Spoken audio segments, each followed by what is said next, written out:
Have you ever been in a position where you felt that you do not have what it takes to position yourself as an expert in your industry? Perhaps you are just starting out in your business and you feel the need to know everything first before you can see yourself as an expert in your field. Does that sound familiar? So just 2 weeks ago, I have this Instagram follower who asked me this question where he was asking me, Dylan, do you need to have a lot of trophies, a lot of achievements, a lot of success first, credibility, and status in life first before you can position yourself as a coach or an expert in your field?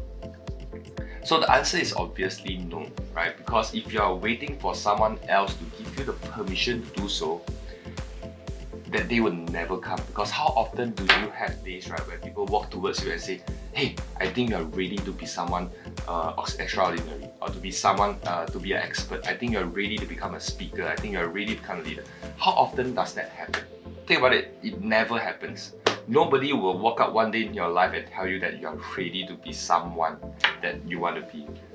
My answer to him was, instead of waiting for permission, position yourself first and work your way up towards to back up this branding or this position that you have positioned yourself in the marketplace.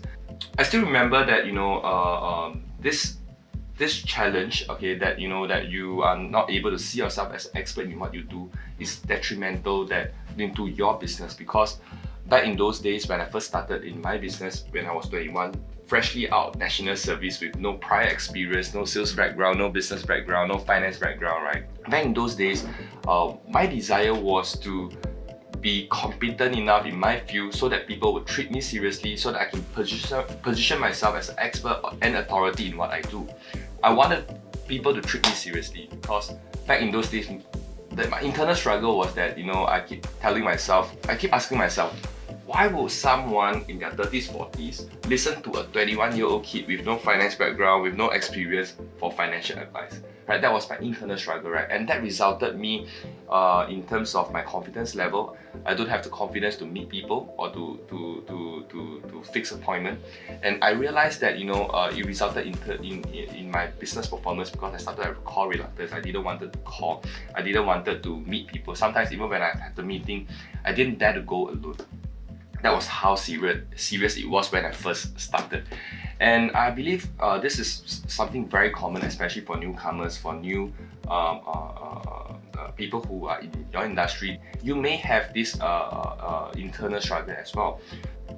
So what I've discovered along the way is there was one time that I was meeting one of my very good friend out for a business meeting, right? And I was sharing with him my business process, my philosophy in finance, the investment methodology, the strategies.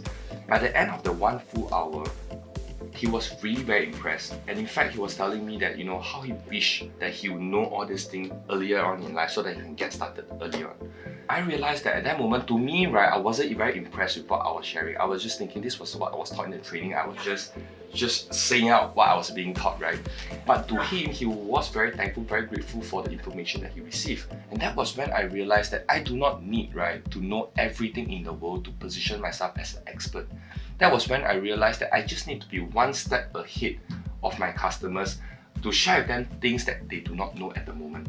For example, right, you realize that your mom or your parents or mother, right, will probably be a very good in cooking. They will be the expert for you when it comes to cooking. In terms of personal trainers, right, in terms of fitness trainers, they will be an expert for you when it comes to fitness. Am I making sense? So you do not need to know everything in the world to position yourself as an expert or authority or a coach in your field. I hope this video has shared with you some insights on how you can start giving yourself permission first and position yourself first without waiting for permission, so that you can work towards this brand that you want to build in the marketplace. Alright, so I wish you all the best. This is Dylan again, and I look forward to see you in my next video. Cheers!